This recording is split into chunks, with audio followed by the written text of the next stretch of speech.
Ouais, c'est un peu une moto d'aventurier, quoi. C'est un peu une moto de Young Indiana Jones, quoi. On aime bien, on aime bien. Ici, on aime bien ce qui se passe. Par contre, au retour, il y a des plaques d'égout. C'est très embêtant, les plaques d'égout. C'est pas du tout agréable. Hein.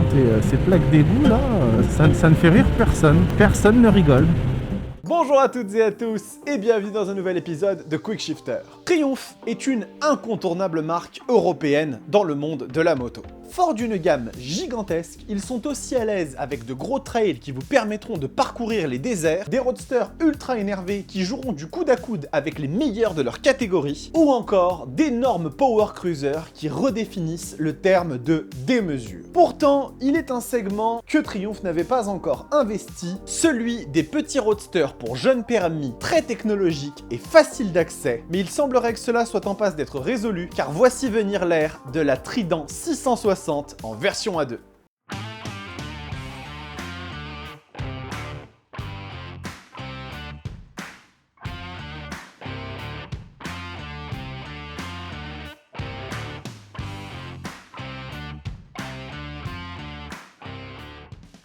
Alors, nous allons remercier Espace Non. Non, ça va. Au bout d'un moment, on va pas non plus exagérer. On peut demander une moto à une personne. On peut tromper une fois 1000 personnes au deal. C'est donc à GB Motors 94 que vont aller nos remerciements. Aujourd'hui, ils nous ont déjà prêté la Speed Triple 1200 ainsi que la Rocket 3. Autant vous dire que le niveau est assez élevé. Ils ont vraiment un showroom qui est magnifique, je le trouve à tomber, une équipe très accueillante, qui vous accompagne, qui reste avec vous. Et j'ai cru entendre dire qu'ils ont encore des lignes d'or pour accompagner le café. Il se pourrait que vous y trouviez la machine de vos rêves, donc n'hésitez pas.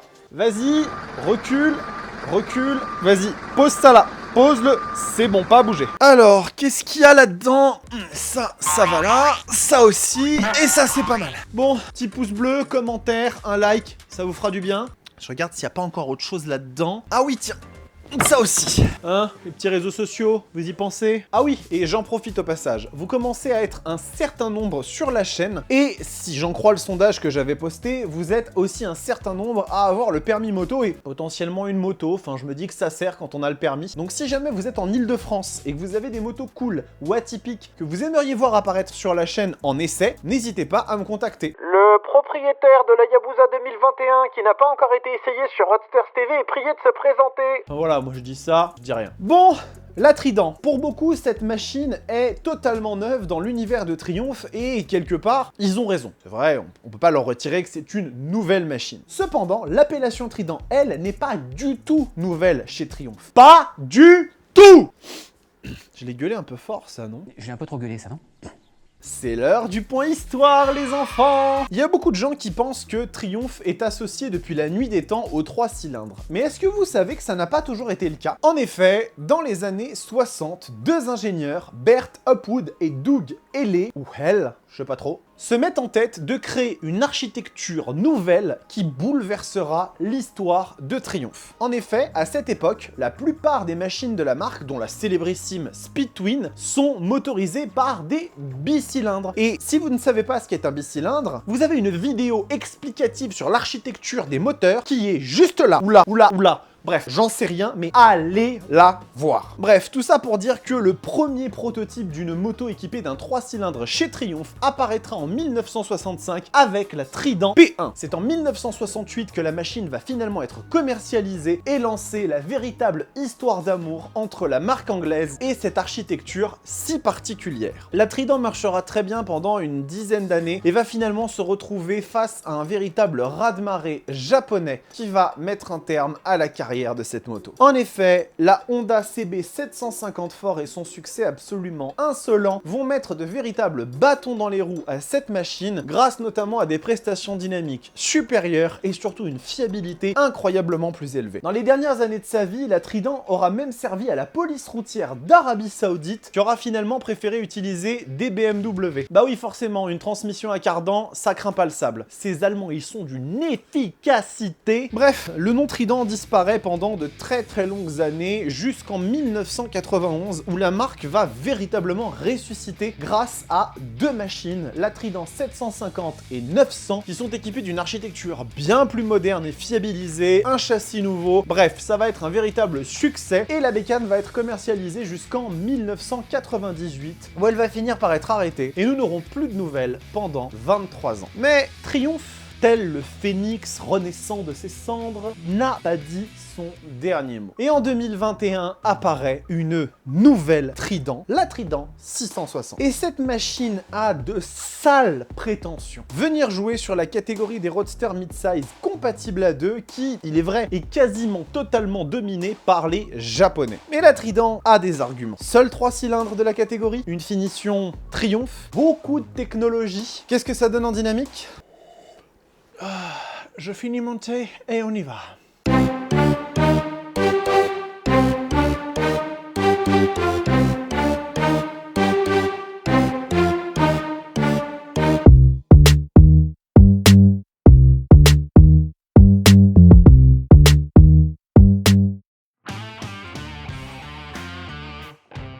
Allez, on est parti pour le tour statique de cette petite Triumph Trident 660 et franchement, moi je trouve, première chose que j'ai vraiment envie de dire, c'est que cette machine, elle est bien digne de l'héritage Triumph en termes de finition. Elle est vraiment magnifique dans son style à elle, hein. Bien évidemment, c'est pas une machine ultra premium en termes de prix, hein. On est sur un petit roadster à deux, mais vraiment, encore une fois, un Triumph qui ne déçoit pas avec la qualité des assemblages, avec la qualité des finitions. Les matériaux sont nobles, ils font vraiment très envie, et moi je trouve que cette machine, eh bien globalement, elle est vraiment très réussie sur un plan esthétique. Alors moi j'aime particulièrement bien ce petit emblème Trident et Triumph ici, tout ça, ça donne vraiment un côté très valorisant, très premium à la machine, donc je trouve que c'est très sympa.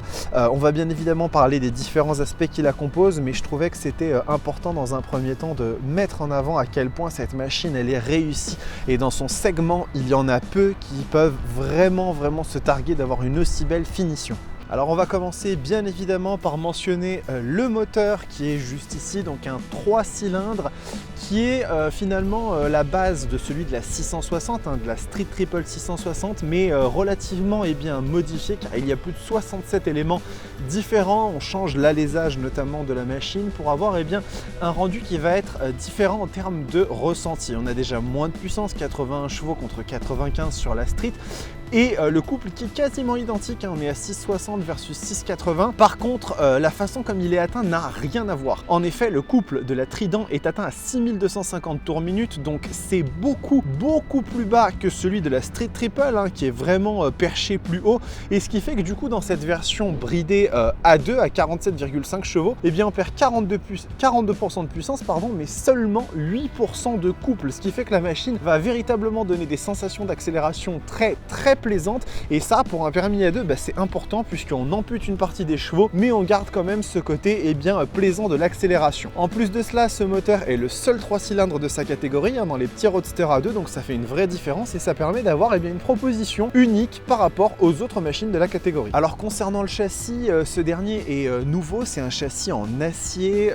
Triumph a abandonné le châssis alu qu'il y avait sur la Street Triple parce qu'il n'y avait pas forcément besoin d'avoir quelque chose d'aussi sportif. Alors il y a quelque chose sur lequel j'ai du mal quand même à m'y retrouver, c'est que il y a plusieurs revues de presse, magazines qui mentionnent le fait que la Trident est plus lourde que la Street Triple, hein, la 660, mais il faut faire attention dans la façon comme les poids sont indiqués. En effet, sur le site de Triumph et sur la plupart des sites internet, le poids de la Street Triple est annoncé à sec à 168 kg. C'est une machine qui a 17,5 litres de réservoir d'essence plus l'huile, donc vous allez vous retrouver très rapidement avec un poids tout plein fait qui va être proche des 190 kg que fait cette Trident tout plein fait. Et je pense même que la Trident doit être peut-être un peu plus légère que la Street Triple, parce que là elle est annoncée sur son poids en ordre de marche, c'est-à-dire 90% de réservoir rempli. Par contre, effectivement, le fait d'avoir un châssis en acier et non pas en alu va quand même engendrer quelque chose d'un peu moins sportif par rapport à une Street Triple, donc ça il faut le garder en tête. On a une selle qui est relativement basse, hein, qui va vraiment permettre à toutes et tous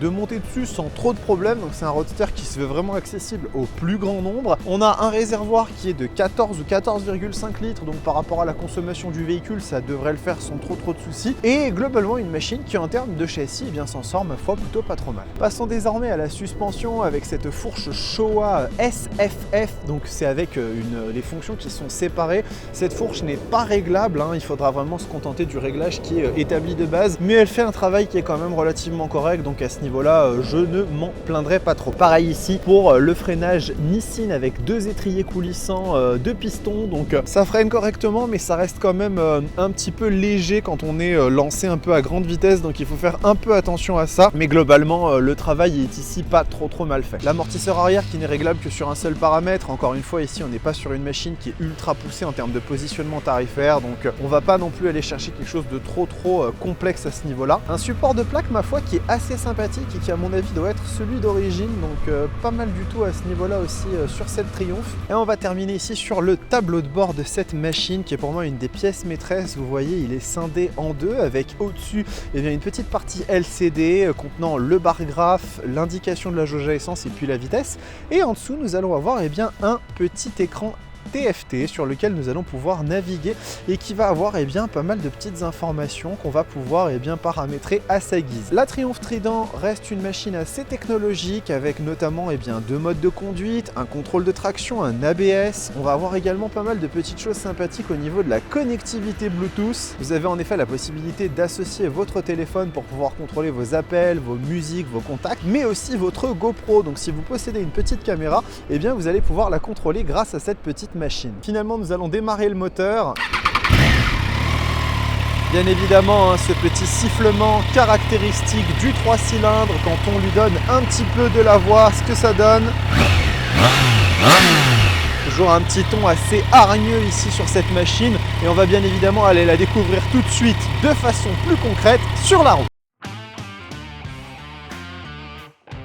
Et allez, on est lancé sur la partie dynamique de l'essai de cette petite Triumph Trident 660. Bien évidemment, on va se parler eh bien, de la ville dans un premier temps avec les aspects pratiques. J'aime bien ce qui se passe quand même, hein, je vous le cache pas, ce petit bruit de 3 cylindres m'émoustille quelque peu. Mais bon, ça on en parlera dans la partie route ouverte, là déjà. Discutons un petit peu de la partie urbaine. Alors donc bien évidemment, hein, la première chose dont on se parle, c'est la position de conduite. Cette dernière est assez sympa, je suis assez bas, hein, je vous le cache pas, ça fait un petit peu crapaud, mais je trouve que pour la plupart des tailles de pilote, ça ira très bien. Elle fait 805 mm, hein, comme je vous l'ai dit dans le tour statique, la selle, donc ça va, hein, on va trouver vraiment preneur sur beaucoup de tailles de conducteur. Donc la maniabilité de la moto est vraiment très bonne, en même temps avec 190 kg, un peu moins de 190 kg, tout plein fait. Fallait pas s'attendre non plus à une enclume, donc ça marche très bien, ça se manie très facilement. Concernant l'ensemble du poste de conduite, ce dernier est très bien agencé, les boutons sont ergonomiques et faciles d'accès. On a d'un côté une petite croix directionnelle qui permet de se déplacer dans les menus et d'avoir accès aux diverses informations. Et puis on va avoir ici un petit bouton pour valider, un bouton pour les modes de conduite. Il y en a 2 hein, sur cette machine, je vous le rappelle, Rain et Road, qui permettent un petit peu de tempérer les ardeurs du 3 cylindres quand eh bien, le temps n'est pas au beau fixe. Et puis côté droit on a ici les warnings, donc tout ça marche très bien. La lisibilité du tableau de bord est excellente, hein, même avec du soleil. Vous avez vu là il fait vraiment grand soleil, on a de la chance aujourd'hui, c'est très lisible. Le petit bar graphe ici pour avoir les tours minutes, la jauge à essence et puis toutes les petites informations qui sont sur l'écran TFT. Tout ça c'est plutôt pas mal, ça marche bien, je suis assez satisfait à ce niveau là. Rétrovisibilité excellente, les rétroviseurs d'origine font un super boulot, ils ne vibrent pas, ils sont très clairs, assez grands hein, bien sûr, ça marche parfaitement.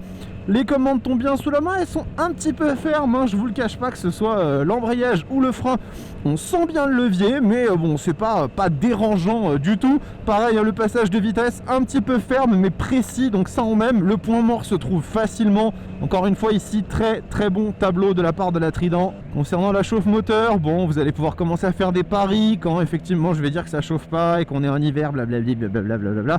Mais oui, effectivement, le moteur à mon avis ne va pas chauffer des masses. C'est un petit 3 cylindres qui ne consomme bien évidemment pas énormément de calories, donc ça à mon avis vous allez être tranquille. C'est une machine qui est faite vraiment pour la balade cool, donc pas trop de problème à ce niveau là à mon avis, même en été. Concernant le duo sur la Trident, écoutez, j'ai pu emmener ma passagère habituelle, elle a été vraiment ravie hein, malgré la petitesse, la compacité du du véhicule, et ben elle trouve qu'elle est super bien installée, que c'est confortable, on se sent bien, il n'y a pas trop de secousses, pas trop de vibrations, elle a un peu de place pour pouvoir s'installer.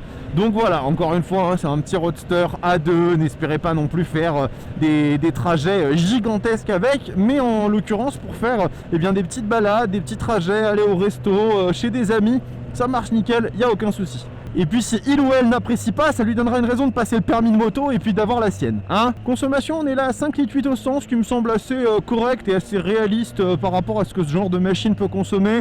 3 cylindres, 660 cm3, à mon avis c'est tout à fait correct. Donc voilà, au global, hein, le bilan il est extrêmement positif, c'est le propre des machines Triumph, on s'extasie jamais sur une feature particulière qui fait vraiment toute la différence, mais sur l'ensemble du tableau, eh bien le résultat est excellent, la machine est confortable, elle se manie bien, elle est lisible au niveau du tableau de bord, les commodos sont très bien agencés, ça ne chauffe pas, ça ne consomme pas trop, le passager sera bien ménagé à l'arrière sur des trajets petits à moyens.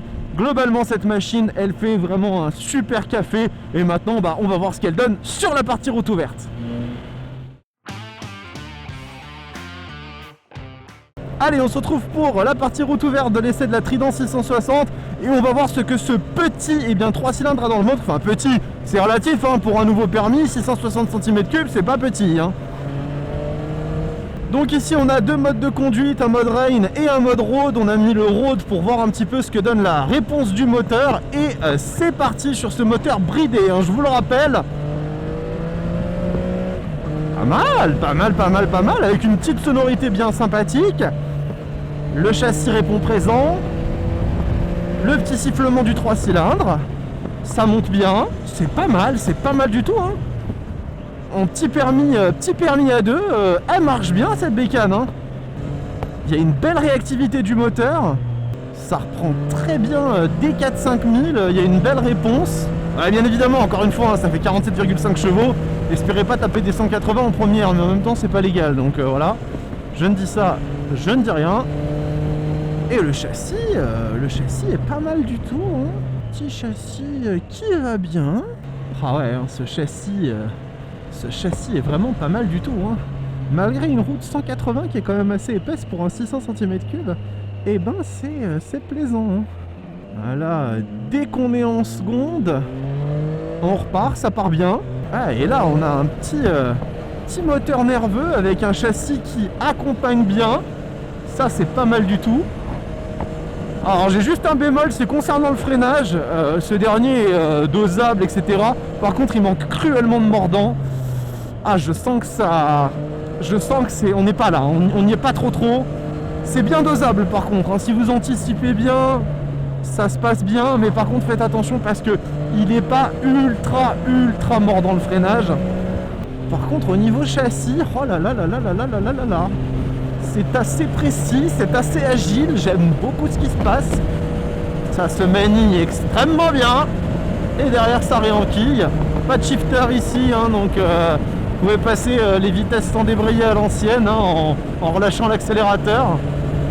Mais pas mal. Oh, j'aime bien ces routes, c'est sympathique de se balader comme ça à Chevreuse, regardez-moi ça. Comme c'est beau, ces belles étendues vertes, loin de l'urbanisme foisonnant de l'Île-de-France. Bref, je divague, je retourne à l'essai. Ah, elle est pas mal cette petite moto, je l'aime bien moi, je l'aime bien. J'aimerais quand même faire un petit demi-tour pour repartir dans l'autre sens. Alors un petit mot concernant les suspensions, ces dernières sont assez bonnes, hein. C'est Showa qui fait le travail avec une fourche SPPF. J'ai plus le nom en tête, mais ça marche très bien. Alors c'est des fonctions séparées, hein. Vous avez l'amortissement et puis la détente sur chaque fourche. Par contre effectivement elle est un petit peu tape-cul et comme elle n'est pas réglable, et ben, on ne peut pas y faire grand chose. Je pense que c'est aussi parce que je suis un peu lourd et que je suis pas le type de gabarit habituel pour ce genre de machine. Mais sinon globalement au niveau du ressenti global ça se passe quand même plutôt bien. On fait assez rapidement un avec la machine. Et derrière on a un petit châssis tout à fait joueur. On a ici un ami en BMW qui nous précède un petit peu. Salut à toi ami motard. Si tu regardes la vidéo n'hésite pas à t'abonner. Et vous aussi n'hésitez pas à vous abonner. Oh là là, qu'est-ce que ça fait plaisir de rouler par des journées comme ça. C'est vraiment cool, hein. En plus il fait pas trop froid, on est à 7-8 degrés. Si vous êtes bien équipé, bah ça va, ça se fait très bien. Avec des petits gants chauffants, avec petites affaires de pluie comme moi j'ai, là, ça coupe très bien le vent. Oh là là, et puis ça s'emmène, ça revient, c'est fait de tout petit rien. Bah écoutez, vous savez déjà ce que je vous ai dit concernant cette machine. Pour moi, la meilleure moto A2 que vous puissiez acheter aujourd'hui, c'est la RS660, ça, il n'y a pas de doute possible. Mais dans la catégorie des modestes petits roadsters A2 technologiques avec une facilité au quotidien très bonne et de l'originalité, puisque c'est la seule à proposer un 3 cylindres, celle-là, elle a mon coup de cœur et c'est vraiment pour moi la meilleure que vous puissiez trouver. Pas de truc trop complexe, juste ce qu'il faut pour faire kiffer avec un petit peu de technologie, de la finition. La Triumph Trident 660, c'est vraiment de la bombe. Relever juste ce qu'on aime. Bien, la recette de cette Triumph Trident marche plutôt très bien. Qu'est-ce que les Japonais, et globalement les autres marques, ont à proposer en face? Bien évidemment, la première machine qu'on va opposer à cette anglaise, c'est le roadster le plus vendu en France, la Yamaha MT-07. Elle est clairement positionnée à un tarif qui est très bien placé. Mais à moins d'être vraiment ultra ric-rac sur le budget, je ne comprends pas comment on peut la préférer à la Trident. Alors, il y a la gueule, bien évidemment, ça reste totalement subjectif, mais enfin...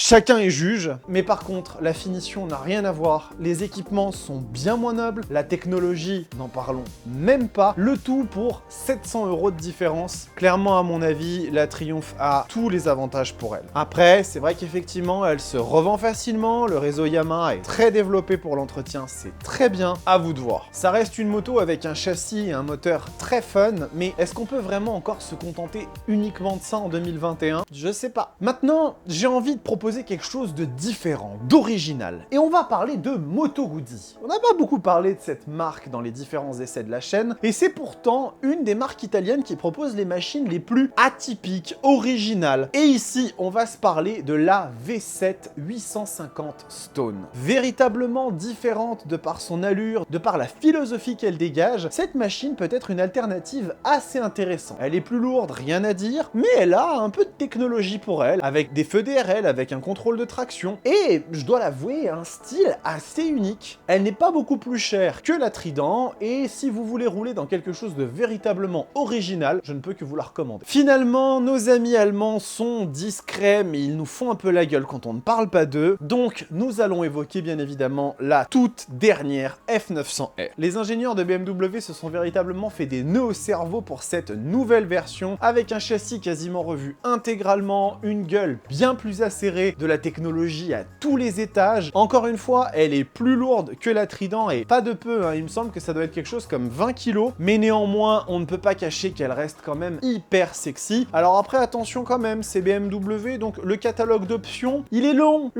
mais long. Il est long comme la démultiplication d'une ZX-10R. Je suis désolé, j'avais rien d'autre sous la main. Ça reste quand même une machine diablement attirante et je pense qu'il peut vraiment faire le bonheur d'un jeune motard. Et ben voilà, on est arrivé à la conclusion de cet essai. Je l'ai fait comprendre dans le tour dynamique et je le redis, pour moi la meilleure moto A2 aujourd'hui que vous puissiez acheter, c'est l'Aprilia RS660. Néanmoins, si on se parle de petits roadsters pétillants, faciles au quotidien et surtout dans des budgets un petit peu plus raisonnables, cette Trident l'emporte mais haut la main. Il n'y a rien à dire. Le moteur est fun, le châssis est agile, elle est confortable, elle ne consomme pas, elle a un peu de technologie et surtout elle est magnifiquement bien finie. S'il n'y en avait qu'une à retenir dans toutes celles que vous pourriez essayer, je choisirais celle-là sans la moindre hésitation. Et vous savez, dans la vie, les opinions, il faut savoir les défendre, donc je maintiens ce que je dis. Cet épisode de Quick Shifter est terminé. Encore une fois, j'espère qu'il vous a plu. Vous avez dû le remarquer, les murs sont finis, donc maintenant, on va pouvoir passer à la phase suivante, c'est-à-dire les finitions. J'ai déjà quelques petites idées, notamment avec des lumières. Vous allez voir, à mon avis, ça va rendre assez bien. Bref, encore une fois, n'hésitez pas à vous abonner à la chaîne si le contenu vous plaît. C'est vraiment la meilleure façon que vous avez de me soutenir. Petit pouce bleu, un commentaire, encore une fois, j'adore savoir ce que vous dites et j'essaye de vous répondre le plus possible. On se retrouve la semaine prochaine. Je vous le rappelle, si vous avez des bécanes sympas, n'hésitez pas à me contacter. Vous avez mon mail qui est mentionné dans la partie à propos de la chaîne. Je vais essayer de créer un Google Doc avec certaines des motos que je recherche activement ou des marques un peu plus rares. Si ça peut vous donner des idées et que vous êtes possesseur de ces machines,